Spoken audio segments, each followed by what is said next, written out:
My problem was you didn't see what was wrong with it at the time. This person could possibly be someone I'm partnering with in the future as a husband to make financial decisions, and he doesn't seem to be showing the reasoning skills of someone who is reliable.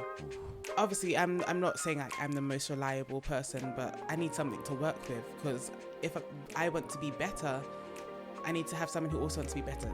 Welcome to the Building a Marriage podcast. My name is Kofi. I'm Hadassah. And today we are continuing our series where we're talking about the pillars of our marriage, just the areas that we're trying to focus on as we just kind of build our foundation. So we had an episode talking about our faith journey, Fitness. our fitness, our fitness journey. And today we're talking about our finances.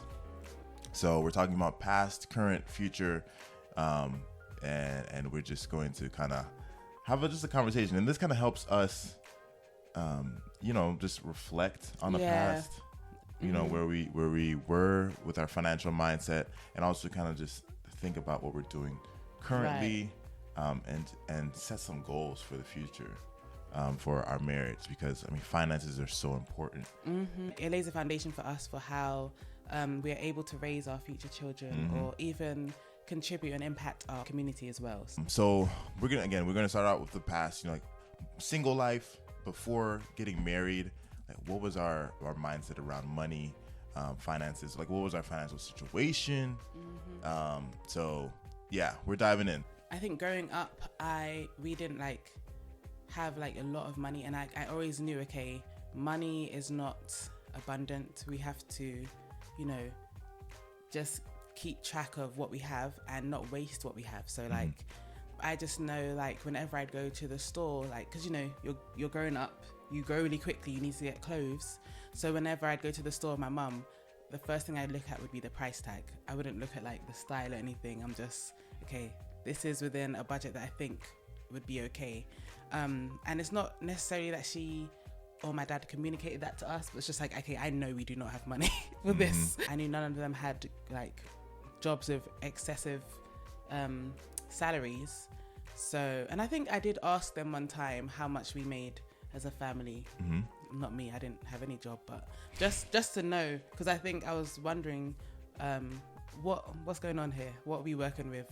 And I kind of just had that impression that we do not have money and we need to save money.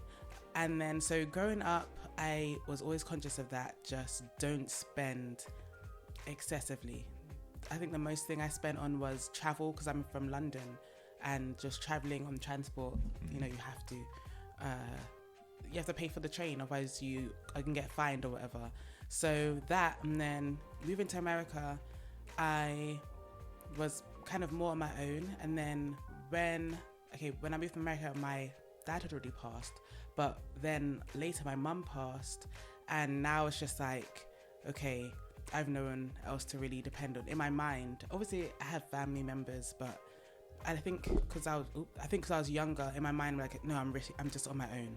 I have no one to fall back on. If this does not work, or if I don't have enough, I'm one mistake away from being homeless, basically.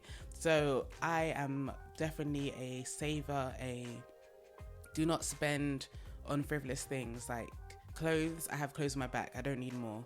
Food, I have food because I need to eat to go to work. So just the bare necessities is kind of what I would spend on. And then also I would spend on myself for the bare necessities. My bills are paid, my tithes paid. And then if I have people around me who are also trying to do their bare necessities, I'll give to them. What would you say your habits were around money? My habits around money are, okay, let's say I get my paycheck. The day I get my paycheck, I'm gonna pay my tithe, I'm gonna pay my bills, and then I'm just gonna sit and wait for an emergency to happen, and then repeat. That is literally, it wasn't a healthy cycle. It wasn't like I was investing or thinking ahead. I was just bracing myself for an emergency. So no investing habits? No, I would save. You would just save? Because if something happens, I need to be ready. Or I would save up, and then I would spend it on things that I think were important, like education. So paying for my school fees. Yeah. I would have savings for that. Yeah. Other than that, no. Just a massive saver. Yeah. My dad was pretty anti-luxuries. So it's just like the bare minimum, the necessities. You know, there's no money for that. You know, we're not going to the mall. Yeah, just you have food, you have your school supplies. That's it. So that's how I grew up. But you know, as I got older, I don't think those lessons and that mindset stuck for me, because I've always been a spender. You know, ever since my first job, all the way through all my jobs, working at, you know, restaurants, working at like Home Depot, Lowe's, all these jobs that I've had, I was always a spender. And of course, like I was still getting these inputs, you know, from my parents, especially my dad, like you need to save. You need to save, put money away for the future. You are preparing now that you're living in my house. You don't pay any rent. You need to be saving so that in the future you have money to buy your own house, buy your own car, all this stuff like that. Let's say you get a paycheck. The 16-year-old Kofi, he gets a paycheck. What happens? So I would get a paycheck. It's just in my checking account. I don't separate it or anything like that. Probably didn't have the habit of paying my tithes first like you did at that age. But yeah, I would just spend it on whatever I wanted, whatever caught my eye online or something that somebody had that I would want. I would try and buy it, like clothes, food. Yeah. Food, buying a lot of food, all that type of stuff. Just there is no good plan. Habits, no plan. I would have no plan, no budget, nothing. But you know, even though ours are different, I also didn't have a plan.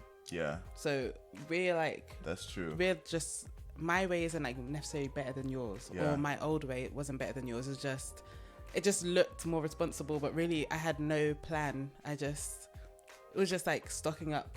Yeah, I think the mindset difference was like you had a scarcity mindset. Yes. And I had an abundance mindset. Right.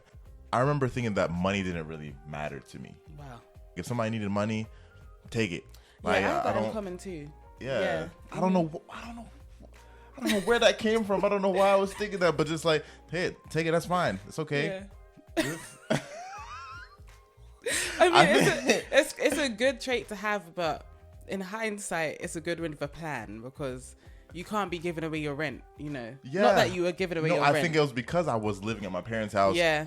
I didn't have any bills. All bases maybe were just covered. just my phone bill, and so there was no like Dave Ramsey says, like, you know, give money a job. Yeah. Give every dollar a job. All my dollars were jobless. All my dollars were jobless. So it was going here. Money was going there. Oh boy. So okay, so next I want to like kind of talk about what your expectation was like. So leading up to marriage, this was your habits. Yeah. So obviously we were single before marriage. What did you think the money role would look like in marriage? So my expectation, I wanted to fill that position as the man of the house, managing the finances, being really responsible with money. But I knew that was not my current state. Like I wasn't very responsible with money. Like, you know, like when we were courting each other. Oh. And when we got that stimulus check, you know, hey, you can do like a timestamp on what the the stimulus check didn't happen too long ago. So guys, it's a continuous growth process. Oh boy. We're a work in progress. Yeah. So we got the stimulus check. The first one, it was like $1,200.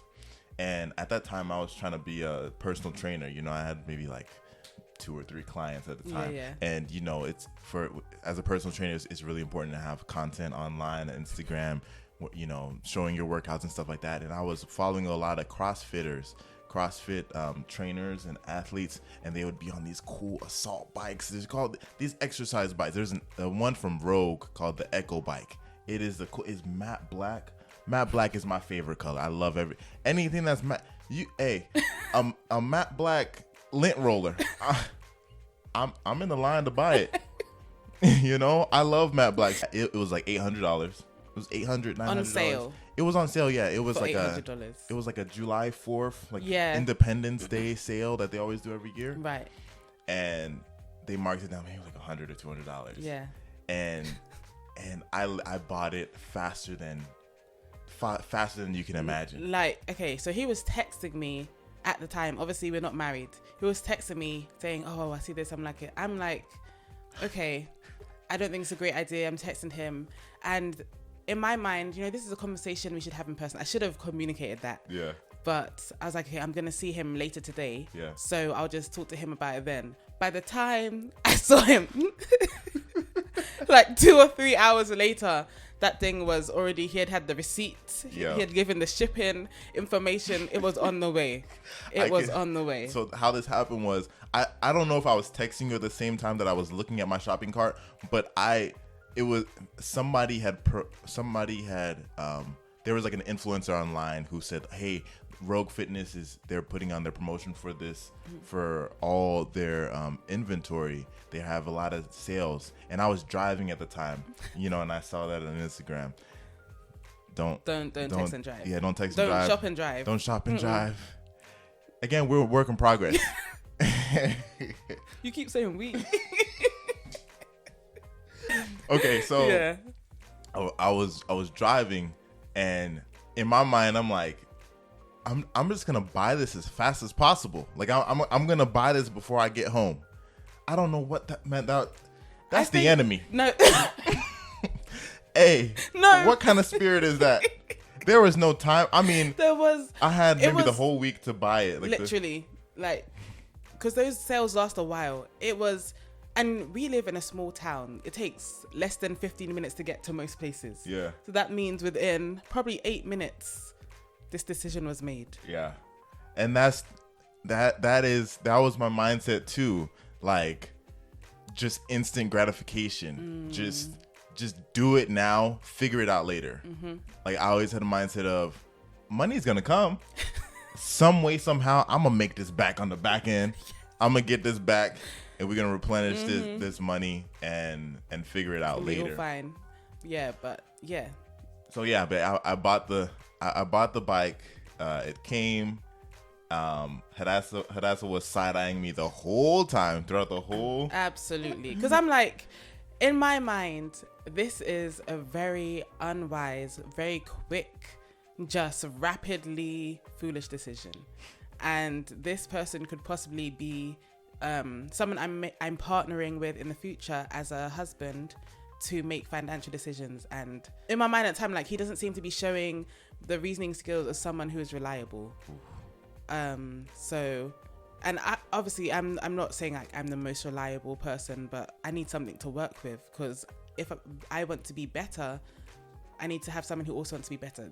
He didn't. My problem was, you didn't see what was wrong with it at the time. Yeah. Like, I said it, your sister said it, and you were just like, guys, you don't see that this is gonna be. There's still some remnants of that mindset. Is like, I'm working on something right now. I'm doing something. It has my focus. At the time, it was personal training, and it was content around like working out. I had this idea that getting this bike would increase the level of content, like, would bring more eyes to the content I was putting on Instagram, and it would be like attractive. Yeah, it would be attractive, and also like I was working on my fitness too. Like I thought that I wanted to look like these CrossFitters. Like I wanted to be as healthy as these CrossFitters. So I was like, oh, they have a bike. Okay, Kofi needs to get a bike. Yeah. Long story short, he rode it twice, and then I think I got like 3.5 workouts on that thing. Yeah, maybe 3. And 3.5. And then you decided to just. I decided to reset. I decided to sell it on Facebook Marketplace. So I listed it on Facebook Marketplace. I sold it for like $600. It's okay. It's just a lesson learned. Okay, and now I think we've shifted though. I think because none of us had technically had healthy mindsets for marriage before, finances before. Yeah. So now we are kind of coming together in the middle. So right now we've combined accounts, which I know some people think that's like, I don't know, people have different opinions on that, and like combining accounts as a married couple. But I don't know, before marriage I always thought like that was just the wisest thing to do. Like, it just made sense to me, because if we have shared goals, you know, we can use a shared bank account to achieve that. So we have like different accounts for different things. Like, here's our saving account, here's our business account, here's our bills account. We have a gifts account.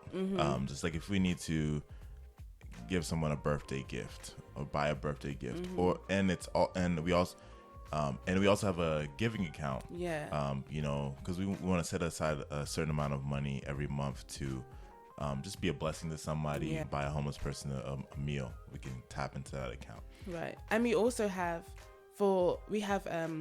like our allowances. So that's like we both can see each other's allowances, but like it's just saying, okay, we have this a lot, and it's not a lot of money. But like how much is it? It's $50 a month. Yeah, for each of us, $50. Right. And it's just saying, okay, here, just do whatever you want with this money. Don't ask me nothing. Go crazy. No one can judge you for your purchases. If you buy a mini assault bike, no one's gonna judge you. Mini assault bike. if it's matte black, I'm gonna buy it. If you can do whatever you want. Like, it's yours. It's your for freedom. And I think as we grow, that will probably be a bigger amount. But it's just freedom. But I think some people, they say they don't want joint accounts because of that lack of freedom, or maybe they don't trust their partner. I don't really know the mindset. I don't know why. I mean, I don't remember which podcast or who said it, but they were like, if you share a bed, why can't you share a bank account? That sounds like Dave Ramsey. You share a bed, why don't you share a bank account? It's true. And it just that makes sense to me. Like, you are joined together in so many other areas of your life. Why not this one? Yeah. I know there are couples who have separate accounts, and then they'll say like the husband will pay for the mortgage while the wife will pay for all the utilities, like the phone bill or something like that, or vice versa. And someone pays their insurance, and then they just split it up that way. And I can see how that works, because having separate accounts for different purposes it gives you like clarity. Yeah, like more organization, I guess. It gives you more organization. But I know that the problem that could come from having those separate accounts where you can't question what the other person is doing with their money, it could bring about like jealousy. Yeah, maybe, and sometimes maybe lack of accountability as well, because when most people are not perfect, like there might be some sort of, I don't know, dishonesty going on where it's like, I know that I was supposed to buy some paper towels, but these shoes. Yeah. I'm just going to buy these shoes and then say I don't have enough money for paper towels and get him to, you know, transfer some over. Like, you know, things like that. Like, I don't know. Like if we had separate accounts. Wait. No. Like, if we had separate accounts and she couldn't ask me any questions about the money that I'm making and the money that I'm spending, I would have bought 3 cameras at this point. No, really. I would have gotten the expensive microphones. I would have bought a new laptop. Yeah, literally. Like, this isn't even a joke. This is serious. Yeah. 100%. Yeah. But because we have a joint account, we have that accountability. Yeah, it makes you think twice. Okay, this isn't just on me anymore. This is on someone else. And the same with me. Like, I have some, because we have a combined income now, so I have a bit more freedom if I take the liberty to use it. And it's like, I mean, I could. Yeah. But it's just not worth it. Like, one purchase can create years of distrust. Yeah. And at what cost? You know, what is your purchase worth? I wanted to say this statistic that I saw on Dave Ramsey, actually. Mm-hmm. So they did this study in 2017. I don't really know the demographics or anything, but it was like 1,000 or so people. Mm-hmm. And they were talking about how couples in healthy marriages are twice as likely to discuss money dreams together. So 94% of the great marriages actually discuss their money, and 45% of the okay or in crisis marriages discuss their money. I knew that money in marriage was a topic that can make or break you. Yeah, the mishandling of money in marriage has led to divorce. I mean, it's like the number one cause of divorce in marriage. If you really believe that when two people get married, they become one, we should have one vision for what our life looks like in the future. Yeah, I agree. Like, a big part of that vision is finances, is money. Your money beliefs should be aligned enough that you can trust this person. Before you get married, you're trying to test what this person's values are. And what are your values around faith? Right. What are your values around like these pillars? Fitness, exercise, and finance is one of those main ones, because if you're not aligned on that, there's just going to be constant friction. So when we like project into the future of what we want our marriage to look like, I feel like you should align on finances. Okay, we have these resources. We are going to activate these financial resources in such a way that is going to get us to this goal in the future. Right. We're both on the journey of trying to find out how to budget well. Yeah. That's been a journey for us because we've tried different things. Yeah. And now I think the thing we found that is working the best, it's like basically, I don't know if anyone's heard of the envelope system. Is that commonly known? Because I hadn't heard of it before. I didn't know about it before, but the envelope system. Yeah, it's for like budgeting. Yeah, it's like basically you have an envelope for groceries for the month. So this envelope, I'm gonna put in. Let's say your budget for groceries is $150 for a month. So whenever I go to the grocery store, I'm taking this envelope with me and nothing else. And if at the end of the month is empty, that's my bad. I should have put enough, or I should have spent it well. Same like gas, all that thing. So every envelope is filled with something that you with the money that you've budgeted aside to use. So we use this app called the Cube app. Which is Cube Money. Cube Money, which is basically the envelope system but on your phone, and you have a debit card, but like if you go to the grocery store, it takes it out of the money that you set aside for the grocery store. It's a great app on so many levels because it just makes you like a lot more intentional with how you spend your money, because so at the start of the month you have your paycheck and everything, you have the money in your checking account, and you create these separate digital envelopes, one for groceries, one for gas, one for whatever buckets that you spend money on. Even like, you can do spending too. Like I want to have $50 or $100 a month for your allowance. Spending. Yeah, whatever. Maybe like decor. Yeah. Decor for the house. Like, you know. Because we're still trying to decorate our house. That's important to us. So So like it's how it works is you have a card. It's a Cube card that's associated with your account. And your Cube card has access to all the digital envelopes that you've made on the app. And it's very easy, but what it also helps with is like being intentional when you're shopping. So, a lot of times you go to the store, you got your card, you swiping everywhere. Yeah. I'm swiping. You're not even thinking about how much money is left in your budget, right? But with the Cube app, in order for you to swipe the Cube card, you have to activate the envelope in your app. So you have to log into your app. You just literally click one button. You click the envelope, and then that card only has access to the amount of money that you put in that digital envelope. You know what, also that I like it because going back to like combining finances, we're both on the app. It allows like couples to be on the app. So he can, obviously if someone else has bought something that you haven't bought, it's like, hey, I didn't buy this. Yeah. And this has gone over our budget. What's going on? Yeah.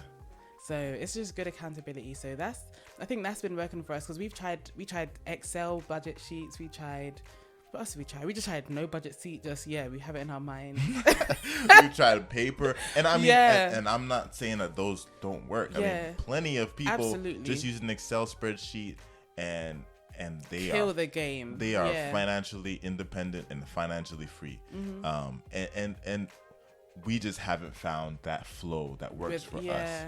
But I do kind of want to get back to that point of just like the digital envelopes,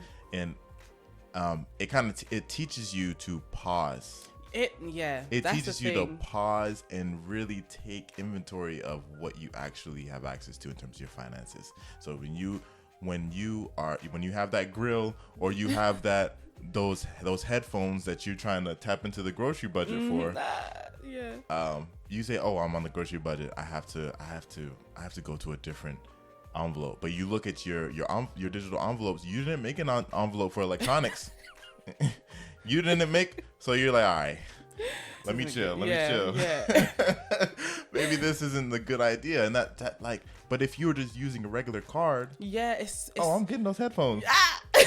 It's kind of too much freedom, especially don't let it be Amazon now. Oh Amazon, my you ain't goodness. even got you ain't even got to swipe, just And they have the buy it right away. yeah, one buy click? it now. You don't. You What? can close your eyes and do it, and you don't even have to think about it. And no, Alexa, buy me some headphones. Man. And it's gonna be on your door tomorrow. yeah, That is a slippery slope. I remember Dave Ramsey. He's like really against the tap tap to because pay. Because it makes it so he's It's like too easy. carry cash. You should carry cash. Yeah, I'm and not no, gonna do that, Dave. Yeah, I'm yeah, sorry. I'm not doing all that. I'm sorry. I'm gonna Yeah. use this card. Yeah.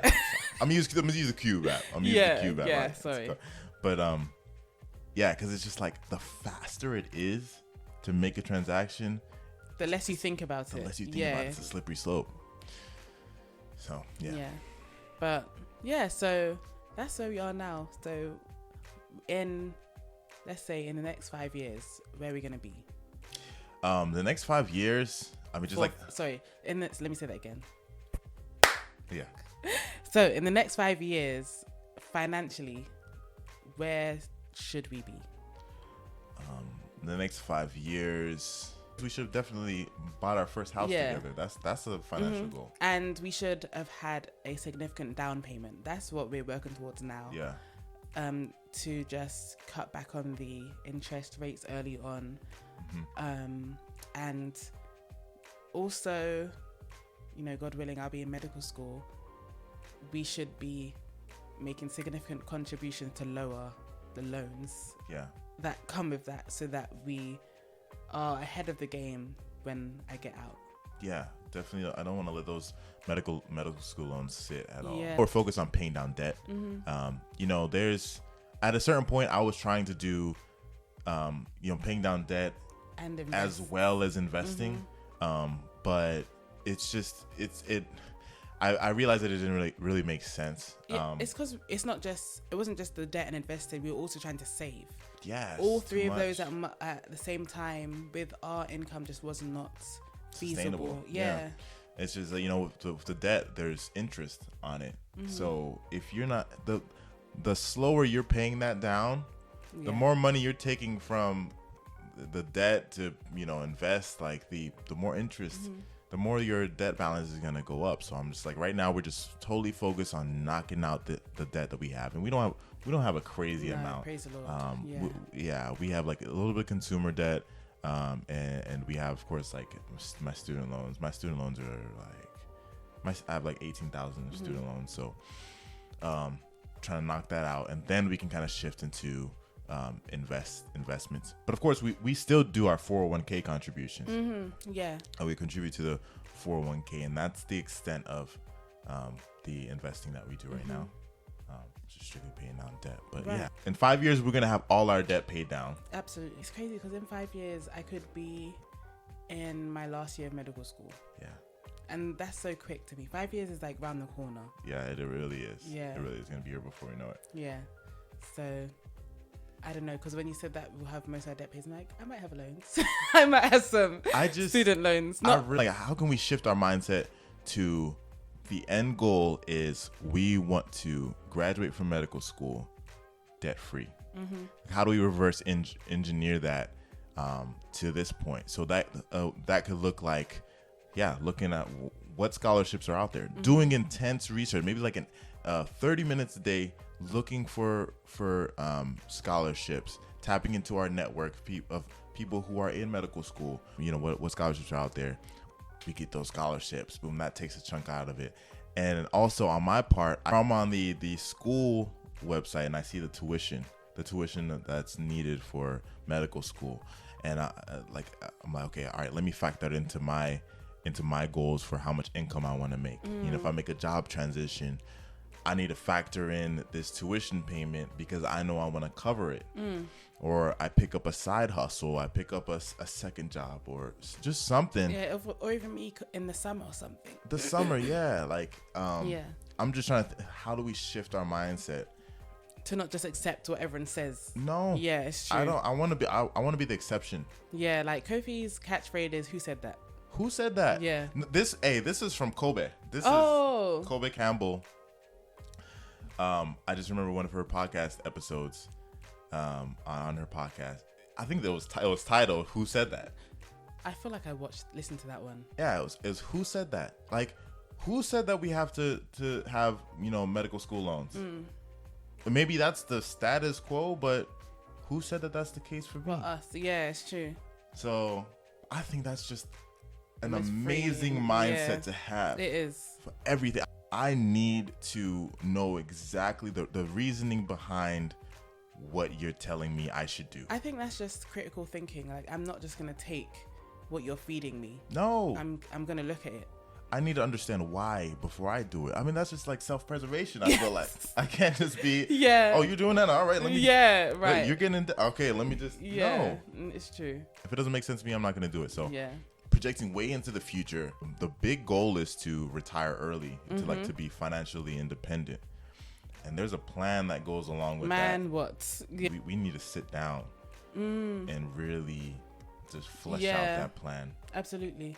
For financial independence, financial freedom, retiring early. Because again, who said we have to keep working till we're 65? It's true.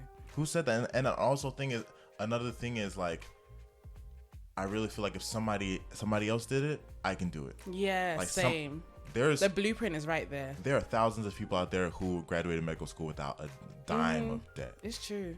And there are thousands, there's millions of people out there who have retired early. So why not us? Yeah, it's true. And I want to ask you guys, where are you at in your financial journey? Like, are you just now starting to budget? Did you just open a high yield savings account? Yeah. Are you 5 years into your financial independence journey and you are just like, where are you at? Like, what's your mindset at right now? Right. We would love to. We've kind of shared our journey with you and where we're at, and we would love to hear more about you guys. Because again, this is a community, so right. We build each other up. All right, guys, thanks for watching. All right, bye. Yeah.